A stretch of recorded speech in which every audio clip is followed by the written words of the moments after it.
What in the 20s is going in the on? 20s, Think about yeah. the 20s. What baby. Plenty. What in the 20s is I going am here for on? my 20s, baby. This is the 20s. Welcome back to the podcast. I'm your host, Zamam Kize, and this is What in the 20s, a podcast where you listen to me grow through its baby. So I felt like my mic was like right under my chin. But yeah, a podcast where you listen to me grow through its baby. On today's episode, we're going to be speaking about the waiting room. You know, I actually made a poem about this 2 or 3 years ago, and it was in a time in my life where I felt like I was I was just waiting for my moment, waiting for something to happen, waiting for anything. I had just graduated and I didn't know what my life was gonna look like, where I was gonna live, what I was gonna do. I wasn't getting any jobs, like job application after job application. I just felt like I was seated and like waiting, and I didn't understand like when is it gonna be my turn, right? And I think that's the feeling. Like, think about when you go to a restaurant and everybody is getting like their food and you keep thinking, oh my god, finally it's gonna be my plate, and it doesn't come out. You see another table get their plates, another table get their plates, and you're just like waiting, like when is it gonna be me, you know? And or even like sitting in a doctor's room or a dentist appointment and all the rest, and you're sitting in that waiting room and they're calling out the next name and the next name, and it's never your name for some reason, and you're sitting and you're waiting. And you know, like that waiting room, that waiting period, I mean, it can make us feel anxious, it can make us feel nervous, it can make us feel really frustrated, you know, like why isn't my food coming, why isn't my name being called, you know, when is it going to be me? It can make us feel really down, really stressed out, and even like when I say anxious, it's like you're just sitting there like waiting your turn. It's like, you know, even at school, remember when we were having to do speeches and stuff, and you're just so anxious waiting for when the teacher's going to call your name to be like, it's your turn to do your speech and stuff, and you're like, you can feel that anticipation, you could feel like it's just burning in your chest, and you're just waiting and you're waiting and you're waiting. And I think we need to start asking ourselves these questions. What does your waiting room look like? What does it feel like? Because, you know, that anxiety, I mean, man, it could trigger so many things. That feeling of why is it not my turn can really make you feel, it could give you like a low self-esteem, make you feel like you're not good enough, make you feel like maybe the reason it's not your turn is because you're not putting in enough work. Why won't it be you that gets chosen? You're seeing all your friends get into relationships, and like you have been like the chronically single one for years and years and years, and you're like, oh my goodness, when is it going to be my turn? When am I going to find love? When am I going to be deserving of a love like that? And you start thinking maybe it means I'm not deserving, that I'm unworthy, that I'm inadequate, that I'm, you know, so many thoughts will come into your mind when you're sitting in that waiting room of like, when do I get to meet my person? When is it my season, you know, to celebrate, to rejoice, to show out? I mean, obviously when you go on social media, we're like seeing everybody else constantly look like they're in their season. It always looks like they're in their best season for some reason, like they're always getting things, doing things, achieving things, and it's like, oh, when am I gonna what do I need to do? What prayer do I need to pray? When is God gonna answer me? When is he gonna listen? When is it gonna be a time for me, essentially, where I feel like I'm getting my breakthrough? Like sometimes you kind of feel like, when is it gonna be my break? Like you don't have peace in your life. It just feels like one thing after the next that you're going through. And it's like, when do I get to just rest? When do I get to just put my feet up and like not have to worry about something? You know, it could be maybe with academics, maybe you're seeing people around you graduating and you're still struggling to finish your course or your degree or diploma and all the rest. It's like there's a lot of things that have caused a hindrance as to why that couldn't take place for you academically, why you couldn't complete the year and all the rest. It's like, oh my God, when is it going to be my time, to walk that stage and wear is it a do you call it a sash?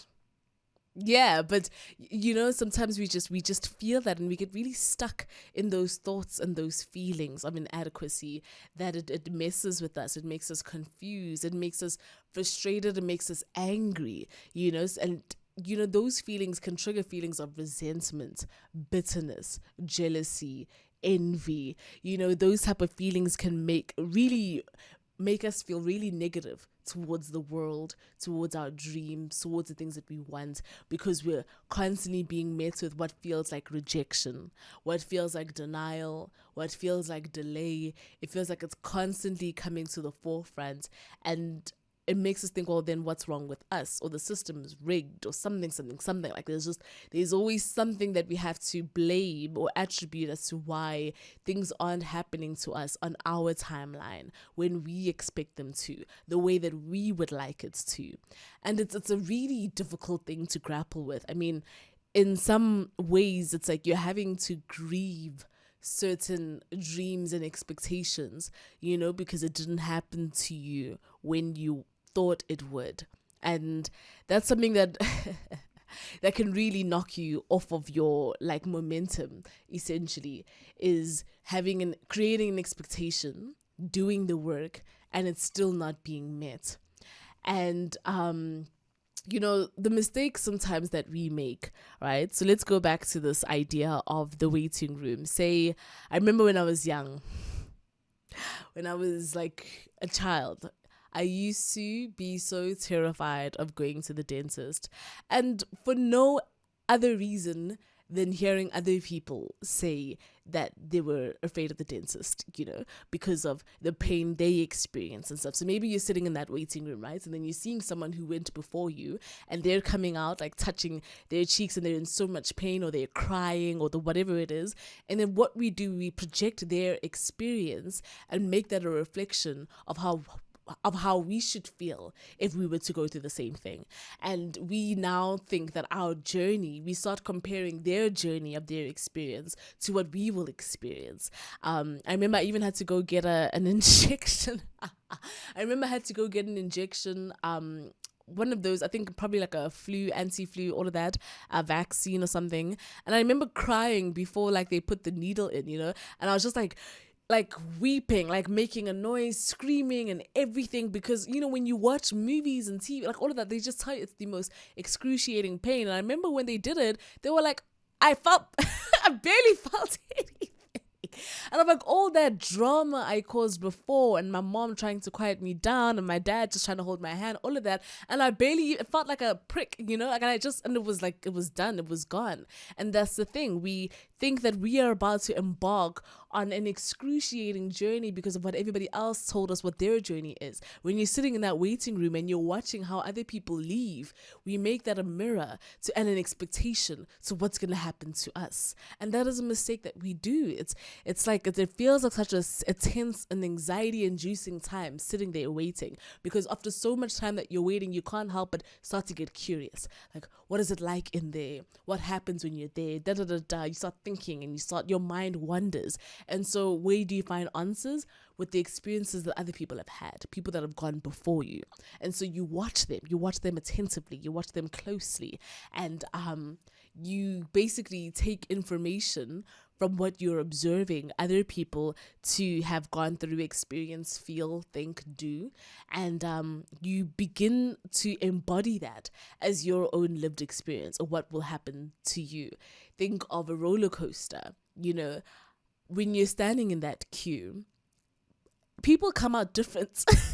People that have just road, no, that road is not, is it a word? But yeah, I've ridden the roller coaster. When they come off of it, some people are super excited. They're like, that's amazing. That was the best time. That was, oh my goodness, I loved it. Let's do it again. And other people maybe have vomited. They felt so sick and nauseous. They felt so terrified. They're like, they'll never go again. And you're watching that because you're waiting in this queue. You're sitting in that waiting line, and you're watching the experience of other people as they come off, and you're feeding in to what you're thinking is going to happen to you. And then when you sit on that roller coaster, before it even starts, you like so anxious. You're thinking about everything. You're overwhelmed. You're like just everywhere because that's what your waiting room taught you to feel. At least that's what you allowed your waiting room to look like. And we should really guard ourselves from that, from making the mistake of comparing somebody else's experience to something, to what we think will be ours. And we should never let that, influence us. Some people can get so scared that they just leave the doctor's waiting room, that they just walk out. Like, actually, I'm not going to do it. Actually, I'm not going to, and that's the thing. Sometimes we can get so scared that we just drop our dreams altogether. We just drop our goals altogether. We just drop our aspirations, our desires. We're so afraid of love because we see so many people's relationships around us falling apart. And we're like, you know what, maybe it's not for me. I'm not going to do that. I'm so afraid of marriage. I'm so afraid to have a child. I'm so afraid to do this, building a family, because of what we're seeing the world tell us is what will happen, and we think that is a projection of what will happen to us, essentially. And so we just drop out of it all together completely and say, I'm not going to be a part of this. I'm not going to do this. I'm not brave enough. I don't want it. And when people ask, like, why didn't you do that thing? Why? And start telling them like, it's not worth it. Look at the stats. Look at this. And you like try to convince other people like, that's so stupid. Why would you want to like do that and all the rest? But it's just, you let it go because you allowed fear to consume you, and you allowed yourself to be led by fear. Instead of love. You need to move with love instead of fear. Fear and love cannot cohabitate in the same space. And I think that when your waiting room looks a little bit different, I used to always say, like, my favorite moments, honestly, one of my top 2 best feelings in the world is the moment just before. So because I did theater and performance like all my life and stuff, I think about waiting in the wings, right? And you can hear the audience coming in. You can hear all the chatter, the anticipation, everybody just waiting to see the show that you're about to like put on. Oh my God, it's me getting excited. It's just like you can feel the energy in the room. Everybody's just in anticipation.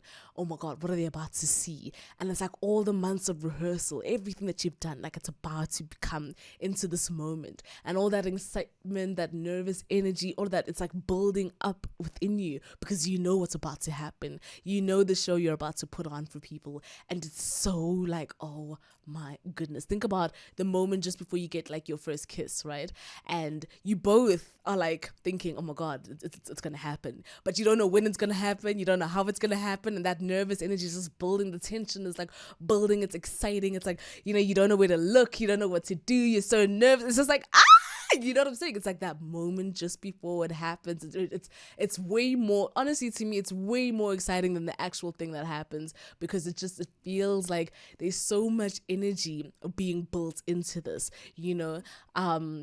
the moment when you're just waiting to see your results, and it's just like you're waiting to see, congratulations, you've been approved, you've been accepted, you've been this and that. Like, it's like, you're sitting with that email and all you got to do is open it. And we feel so scared to open it because it's just like, and then once you click it and you just see that, it's working out in your favor. It's such an amazing feeling. Honestly, it's like drugs. It's better than it feels like the moment just before feels like it's so exciting. It's so thrilling. And I feel like sometimes we need to make our waiting room look like that. I know that it can feel frustrating and you can feel all these feelings of like negative, just things that are meant to bring you down essentially, because you're like, why am I waiting so long? But that is an opportunity, for perhaps something exciting to take place. It's an opportunity for creativity to take place. It's an opportunity for you to look forward to something. It's an opportunity, like that waiting period is an opportunity for you to prepare yourself, to gear yourself, to put yourself in the right position for the breakthrough to occur, to put yourself in the right position. Like that, I always think like right after a performance is done, I'm so sad because it's like, think about like a wedding or a birthday party or whatever. We spend so many months, so much time preparing just for a few hours. And when that party happens, that event happens, the hours go by so quickly, and it's done. But all that time it took preparing, all the effort, all the stress, I think I keep trying to remind myself, you need to enjoy that time because the event isn't the highlight of everything. I used to think the party, the birthday, the wedding, whatever, it isn't the highlight. Honestly, it's all the preparation that goes into it. All the time spent looking for things, deciding on things, choosing things, getting excited about things, the fabrics, designs, clothes, outfits, music, food, whatever. That's everything. When I'm done with the performance, I'm so sad because I'm like, that performance lasted like 20 minutes, but we took like months and months and months rehearsing for this moment. And that's when I realized the rehearsal was the highlight. That was everything. The rehearsal process with my friend, when we're, coming up with ideas, how to do this, how we're going to say this, all the laughter that we have during rehearsals, all the bonding, all the things that we learn about ourselves and each other and the group and the intimacy and all of that. That is honestly the best part of everything. We think it's the performance, we think it's the breakthrough, we think it's being on the other side. That is just, it's the best part of the show. But I'm coming to learn it was everything before, everything it took to get there, everything in this waiting period just before the other side is honestly the best part of it. And treat your waiting room like a rehearsal. Treat it like this is you coming into the person you need to be for when you get to the other side. I remember my friend telling me that there were these people who basically, so think of like Gold Reef City, like an amusement park. They kind of like, it was empty, so they had access to all the rides, everything that was going on, and so they could do as many rides as they wanted to, and they had, at the end of it, they were basically talking about how they didn't have as much fun as they thought they would have, compared to when it's full. And they realized that the enjoyment of being at an amusement park and everything and going on these rides, it's actually the waiting. It's standing in that queue and getting excited. Like, oh my goodness, like, it's going to be my turn now. I'll be up next. When you're counting how many more people until it's you and all of that, it's like, that's the joy of being there and to finally go on that ride. It's not to go on every single ride there. There's a lot less fulfillment when you have access to your entire blessing all at once. There's a lot less just satisfaction when you have access to everything just at the same time. Sometimes it's like it's just exciting to get little by little and do more to get the rest. That is the joy and the thrill of it all. And I think when we treat our waiting room like something to look forward to, like, oh my gosh, because something is about to happen. You know that everything will change after this, after you see the doctor and stuff like that. It's just like, there's so much you could do. I remember they used to keep magazines and stuff, in that way. I used to learn so much. I used to, read all that like interior design stuff and stuff like that. My time in the waiting room used to be a lot of fun. It used to be educational. It used to like just all of that. And that's how you should treat it. Use that period to like learn more, to expand on your knowledge, to be excited, to look forward to other things, to create other solutions to things, rather than allow it to create fear inside of you. I know that it might feel like you're stuck. It might feel like you're just delayed, like you're not where you want to be. It might feel like, why isn't it happening for me? When and this and that, when am I going to get this financial breakthrough and this and that, or whatever my moment. But enjoy everything it's taking you to be at this place, in this moment, at this time. Everything it's going to require for you to be the person you want to be. Enjoy becoming. enjoy the process of transformation, enjoy the change, enjoy the wait, enjoy the stillness, enjoy the calm, maximize on it. Essentially, also, make the most of this time that you're still sitting and waiting, and just don't let it be something that turns into something ugly because you're feeling like it's not working on your timeline. I always think you really could be upset that you're not where you want to be, but you could be in the middle of a 3-year plan, a 5-year plan. You have no idea, and it's all of this. It's everything that you're doing in this time that you're going to miss, that you're going to look back on, and you're going to regret if you did not use this time to prepare. You're going to regret if your moment comes and you're not who you need to be in order to receive that blessing. You haven't done the work, you haven't done the introspection and all the rest to heal, to work on yourself, to better yourself and stuff like that. You're going to regret if the right job opportunity comes, but you didn't take the work to get the experience, you didn't take the work to study, you didn't do all of that to prepare in your waiting period because you were rushing to be on the other side. And there's that quote, I think by Alan Watts, where he's like, there's no true fulfillment, no real joy without patience, without waiting. And it's like, once you finally hear the words you wanted to hear, once you finally get what you wanted to get, once you finally do the things you wanted to do, it's going to feel so much more rewarding because of your understanding of everything it took for you to get there. But also don't dread this period, is what I'm trying to cement in you. I used to dread it. I used to think I'm so close. I used to feel like I'm so close. I'm so like there's this glass ceiling above my head. And I'm like, why can't I just break through this wall? Like, what is happening? And it used to just hinder so much of my joy. It used to hold me back from so much that I was yet to experience because I was so caught up in feeling down about not being where I thought I would be, that now it's like you really have to embrace, enjoy, maximize, and show appreciation for this period too, because it is a season too. Even though you're trying to work hard to get to that other season of your life, this where you are right now is a season too, and it demands your attention, it demands your time, it demands your respect too, because there are things that you could be learning from it. There's things that you possibly need in this time. You know what I'm saying? So that you can sustain yourself in your next season. And if you're too busy complaining and being upset and negative, you're going to miss out on all of those little golden nuggets that you could be getting. You could be learning from other people's experiences that, maybe I should leave my phone and not go on the ride, on the roller coaster with my phone because the other person dropped their phone. And that's a lesson you could have missed out on because you were too busy just being negative and not looking. Like, it's like expand your horizons, change your perspective, and really think of this waiting time as an opportunity, to engage with yourself in a way that, maybe there's information you still need to pull out of yourself that hasn't been reached yet.